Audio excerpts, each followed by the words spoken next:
लंका पर विजय प्राप्त करने के बाद श्री राम, माता सीता, लक्ष्मण और हनुमान के साथ अयोध्या वापस लौट आए, जहां पहुंचने के बाद उनका भव्य स्वागत हुआ। श्री राम वानर सेना के सहयोग का वर्णन करते हुए उन्हें पुरस्कृत करने की योजना बनाने लगे। देवी सीता, हमें सुग्रीव और हनुमान सहित समस्त वानर सेना का आभार मानना चाहिए। उनके सहयोग से ही हम लंका पर विजय प्राप्त कर पाए। वैसे तो उनके इस समर्पण का कोई मोल नहीं है, फिर भी हम उन्हें पुरस्कार देकर उनका मान सम्मान बढ़ाना चाहते। आप बिल्कुल ठीक कहते हैं प्रभु। हमें वानर सेना, सुग्रीव सबको अनमोल भेंट देनी चाहिए, किंतु आप हनुमान को कोई भेंट मत दीजिएगा। ऐसा क्यों सीते? क्योंकि वो मुझे पुत्र समान प्रिय है। उसे मैं अपनी पसंद की भेंट दूंगी। सुग्रीव सहित सभी वानर सेना को अयोध्या बुलाया गया और उन सबको अतिथि गृह में ठहराया गया और उनका अच्छे से आदर सत्कार करने लगे। 2 दिन बाद भरी सभा में सभी मौजूद थे। उन सब की उपस्थिति में सभी वानर सेना को अनमोल भेंट देकर सम्मानित किया जाने लगा। अंत में सुग्रीव को भी अनमोल भेंट दी गई। हनुमान को हम अपने हाथों से भेंट देंगे। हनुमान, यहाँ आओ। माते, आपकी और प्रभु श्री राम की भक्ति ही मेरा सबसे बड़ा पुरस्कार है। मुझे किसी भेंट की आवश्यकता नहीं। हनुमान, तुम हमारे लिए पुत्र समान हो और मैं तुम्हें अनमोल भेंट देना चाहती हूँ। मैं उम्मीद करती हूँ कि तुम इस भेंट के लिए इनकार नहीं करोगे। ये मेरा सौभाग्य है माता। हनुमान को माता सीता अपने गले का बेशकीमती हार निकाल कर देती हैं। हनुमान सम्मान पूर्वक वो हार स्वीकार करते हैं। ये देख समस्त वानर सेना हर्ष और उल्लास में डूब गई। वहीं राज्य में प्रजा आपस में बातें करने लगी। प्रभु श्री राम ने कितनी आवभगत की है वानर सेना की, और सबको कितने अच्छे पुरस्कारों से पुरस्कृत किया है। हाँ, सभी बेहद प्रसन्न नजर आ रहे थे, लेकिन हमें ऐसा लग रहा था जैसे हनुमान भेंट पाकर प्रसन्न नहीं है। ऐसा लग रहा था उन्हें किसी और ही चीज की उम्मीद थी। अयोध्या की प्रजा का अनुमान सही निकला। हनुमान अपने कक्ष में उदास बैठे हुए थे। ये देख सुग्रीव उनके पास आए। पवन पुत्र हनुमान, तुम क्यों इतने उदास हो? माता सीता की इस अनमोल भेंट से मेरी भक्ति को ठेस पहुंची है। भला वो कैसे? मेरी भक्ति को धन धान्य या मोती मणिक से नहीं तोला जा सकता। श्री राम और माता सीता के प्रति मेरी श्रद्धा अनमोल है, तो इस भेंट को तुम माता सीता की निशानी समझकर रख लो। सुग्रीव ने हनुमान को बहुत समझाया, किंतु हनुमान प्रसन्न नहीं हुए। हनुमान की ये अप्रसन्नता सम्मान से अपमान की तरफ बढ़ने लगी और अयोध्या में फैल गई। प्रभु राम और माता सीता के कानों तक भी ये बात पहुंची। हनुमान ने हमारी भेंट अस्वीकार कर दी। आखिर हनुमान के मन में क्या है, ये जानना भी तो जरूरी है। हनुमान ने माता सीता का अपमान करके अच्छा नहीं किया। मैं उससे मिलकर उससे इस बात का कारण जानूंगा। लक्ष्मण क्रोध में वहां से चले गए। देवी सीता चिंता में डूब गईं, किंतु प्रभु राम मन ही मन ऐसे मुस्कुरा रहे थे जैसे वो कोई लीला कर रहे हों। लक्ष्मण हनुमान को खोजते हुए सरयू नदी की ओर पहुंच गए, जहां हनुमान किसी चिंता में डूबे हुए उस हार के एक एक मोतियों को देख रहे थे। फिर उसकी ध्वनि सुनने का प्रयास करते हैं। ये सब देखकर लक्ष्मण हनुमान से कहता है, इस तरह तुम माता सीता का अपमान कर रहे हो। लक्ष्मण क्रोधित होकर वहां से चले गए और जाकर सारी बात माता सीता और प्रभु राम को बताई। आप अभी हनुमान को सभा में बुलाइए और इसका कारण पूछिए। राम, सीता और लक्ष्मण सहित दरबार में पहुंचे। हनुमान के साथ अन्य वानर भी वहां उपस्थित थे। हनुमान, लक्ष्मण तुमसे क्रोधित है। हाँ, इस अपमान का कारण बताओ हनुमान। कहो हनुमान, भला तुमने ऐसा क्यों किया? हाँ पुत्र हनुमान, बताओ तुमने ऐसा क्यों किया? प्रभु, मैं तो आपका तुच्छ सा सेवक हूँ, साधारण दास हूँ। फिर मैं उस हार के साथ ऐसा कैसे कर सकता हूँ? तो फिर तुमने उस हार के साथ ऐसा क्यों किया? क्योंकि वो हार राममय नहीं था। तुम कहना क्या चाहते हो? आप तो जानते हैं प्रभु, मेरे जीवन का उद्देश्य केवल आपका नाम है। मेरी प्रत्येक श्वास आपका स्मरण करती है। मेरी जिह्वा सिर्फ आपका नाम ही बोलती है। मेरे कान आपकी ही आवाज सुनते हैं और मेरी आंखें आपका ही दर्शन करती हैं। माता सीता ने जो हार मुझे दिया था, उसमें आपकी छवि दिखाई नहीं दी, इसलिए आपके वो अनमोल मोती भी मेरे लिए पत्थर समान ही थे, और ऐसे कंकड़ पत्थर भला मैं क्यों अपने पास रखता। हनुमान, अगर तुम्हारी बात सत्य माने तो तुम्हें हर वस्तु में राम दिखाई देते हैं।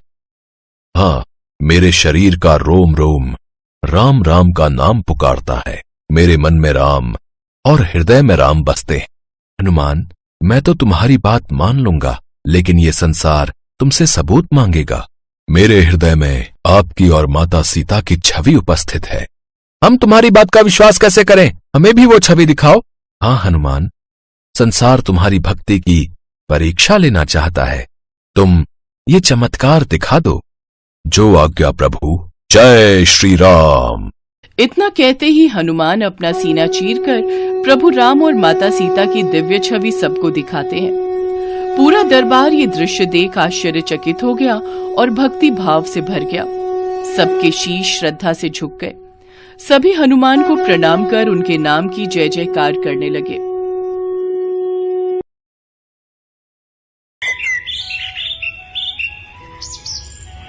सदियों पहले की बात है।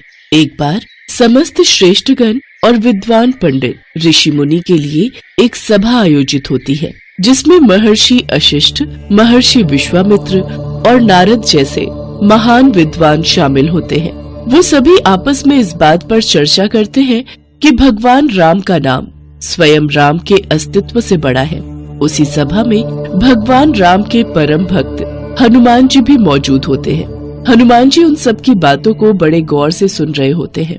तभी नारद हनुमान की तरफ देखते हैं और मन ही मन सोचते हैं, राम का नाम स्वयं राम के अस्तित्व से बड़ा है, और इस बात को तो मैं सिद्ध करके ही रहूंगा। कुछ देर बाद सभा का समापन होता है। सभी ऋषिगण वहाँ से प्रस्थान के लिए खड़े होते हैं, तो हनुमान जी सबके अभिनंदन के लिए खड़े होते हैं। तो नारद जी हनुमान के पास आते हैं और उनसे कहते हैं, नारायण नारायण। क्या बात है हनुमान जी, आप सभी ऋषि गणों का कितना आदर करते हैं। जैसे ही सभा समाप्त हुई, आप उनके अभिनंदन के लिए उठ खड़े हुए, लेकिन एक बात आपको अजीब नहीं लगती? कौन सी बात देवऋषि जी? आप स्पष्ट शब्दों में कहिए कि आप कहना क्या चाहते हैं। ऋषि विश्वामित्र तो एक राजा है, और फिर एक राजा का ऋषि के रूप में अभिनंदन कैसा? मुझे तो ये बात ठीक नहीं लगती। हनुमान जी देव ऋषि नारद की इस बात को भली भांति समझ जाते हैं कि वो क्या कहना चाहते हैं। इसलिए जब सभी ऋषिगण वहाँ से प्रस्थान करते हैं, तो हनुमान जी हाथ जोड़कर उन सब का अभिनंदन करते हैं। लेकिन ऋषि विश्वामित्र के जाने पर वो ऐसा नहीं करते, जिससे इसे अपना अपमान समझकर ऋषि विश्वामित्र बहुत क्रोधित हो जाते हैं और वो चिल्लाते हुए राम के पास जाते हैं और कहते हैं, हे राम, तुम्हारे भक्त हनुमान ने मेरे अलावा सभी ऋषि गणों का अभिनंदन किया और जानबूझकर मेरी अनदेखी की। इसका दंड तो उसे मिलना ही चाहिए। ऋषि विश्वामित्र भगवान राम के गुरु थे, जबकि हनुमान उनके प्रिय भक्त। उनके लिए दोनों ही महत्वपूर्ण थे, मगर इस संसार में गुरु का स्थान तो सबसे ऊंचा होता है। इसलिए राम विश्वामित्र के शब्दों की अवहेलना नहीं कर सकते थे। काफी सोच विचार करने के बाद राम विश्वामित्र जी से कहते हैं, हे गुरुदेव, आप ही बताएं कि इस अवहेलना के बदले हनुमान को क्या दंड दिया जाए। उनकी बात सुनकर ऋषि विश्वामित्र क्रोधित हो जाते हैं और उनके ऊंचे स्वर से समस्त सभा कांप जाती है। राम, हनुमान को मृत्यु दंड दिया जाए, मृत्यु दंड, और इसे मृत्यु दंड तुम्हारे हाथों दिया जाए, यही इसकी सजा है। अपने गुरुदेव के मुंह से ऐसी बात सुनकर राम आश्चर्यचकित हो जाते हैं और हनुमान के लिए अपार प्रेम होते हुए भी ऋषि विश्वामित्र की बात का समर्थन करने पर विवश होकर कहते हैं, हनुमान, तुम्हारा ये दंड क्षमा योग्य नहीं है। तुम्हें मृत्यु दंड अवश्य दिया जाएगा। जैसी आपकी इच्छा प्रभु। आपके हाथों मृत्यु पाना तो मेरा सौभाग्य होगा। श्री राम अपने गुरुदेव की बात का मान रखते हुए हनुमान को मृत्यु दंड देने के लिए तैयार हो जाते हैं और हनुमान जी असमंजस में पड़ जाते हैं। मगर तभी नारद उनके पास आकर कहते हैं, नारायण नारायण। राम भक्त हनुमान, मेरी मानो तो राम नाम में लीन हो जाओ। हो सकता है उनके नाम में लीन होने से स्थिति में परिवर्तन हो जाए। नारद की बात मानकर हनुमान जी जंगल के बीचों बीच एक पेड़ के नीचे बैठकर राम नाम का जप करने लगते हैं। जय श्री राम, जय श्री राम, जय श्री राम, जय श्री राम, जय श्री राम। हनुमान राम नाम में विलीन हो जाते हैं और उधर राम हनुमान को मृत्युदंड देने के लिए वहां उपस्थित हो जाते हैं। विधि का विधान भी कितना अजीब है। जो अपार स्नेह का भागी है, आज उसी को मृत्युदंड देने को विवश हूँ। भगवान राम ख्यालों में खोए हुए ही होते हैं कि तभी उन्हें अपने गुरु विश्वामित्र के अपमान का स्मरण हुआता है और वो क्रोधित अवस्था में आकर अपना बाण निकालकर हनुमान की तरफ छोड़ देते हैं, किंतु उनके बाणों का हनुमान पर कोई असर नहीं होता। ये कैसी विडंबना है, मेरे सभी बाण निष्क्रिय क्यों हो रहे हैं? हनुमान आंखें बंद करके लगातार राम नाम का जप किए जा रहे थे। राम अपनी हर बलशाली शक्तियों का प्रयोग करके थक जाते हैं, किंतु वो हनुमान का बाल भी बांका नहीं कर पाते। राम आश्चर्यचकित होकर कहते हैं, कुछ भी हो हनुमान, लेकिन तुम्हें मृत्युदंड तो मैं देकर ही रहूंगा। अपने गुरुदेव को दिए वचन का पालन मुझे करना ही होगा। इतना कहते ही राम अपना ब्रह्मास्त्र निकालते हैं और उसका प्रयोग करने लगते हैं। वो जैसे ही ब्रह्मास्त्र का प्रयोग करते हैं तो तीनों लोकों में हाहाकार मच जाता है। जमीन से ज्वालामुखी फूट पड़ती है, सागर में ऊंची ऊंची लहरें उठ खड़ी होती हैं, पर्वत ढह कर गिरने लगते हैं, जंगल में आग लग जाती है। जीव जंतु प्राणी सभी अपनी जान बचाने के लिए संघर्ष करने लगते हैं, किंतु राम नाम में लीन हनुमान अभी भी राम नाम के जप में लीन रहते हैं। उन पर ब्रह्मास्त्र भी बेअसर रहता है।